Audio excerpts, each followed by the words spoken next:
मेरा 40-45 साल का अनुभव है। जब किसी राजनेता को बोलना ना आता हो ना, तो वो इधर उधर बगले झांकने लगता है।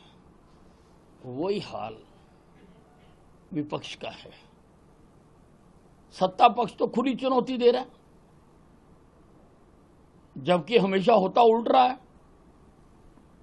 कि विपक्ष हमेशा मांग करता रहा कि हम चर्चा करना चाहते हैं और सत्ता पक्ष माना नहीं करते। कई विधानसभाओं में, खासतौर से हमारी विधानसभाओं में पिछले राज में ऐसा रहा है, लेकिन यहां बिल्कुल उल्टा है।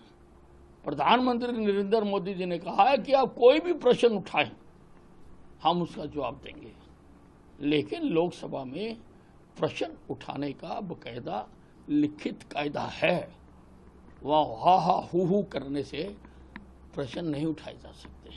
अनेकों प्रश्न है जिनकी चर्चा होनी चाहिए, हम मानते हैं कि चर्चा होनी चाहिए, और सरकार पूरे आत्मविश्वास के साथ कह रही है कि हम जवाब देने के लिए तैयार हैं, लेकिन विपक्ष की ही तैयारी नहीं है।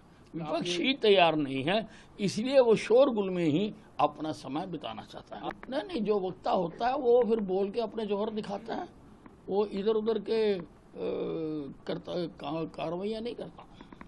देखिए, किसी की माँ ने दूध नहीं पिलाया कि हिंदुस्तान की धरती पर तिरंगा फहराने से कोई रोक सके। ये तिरंगा फहराने के लिए हमने कई वर्ष संघर्ष किया है, कई बलिदान दिए, अनेकों जिंदगियां अंडमान निकोबार की काल कोठड़ियों में गर्क हो गई हैं।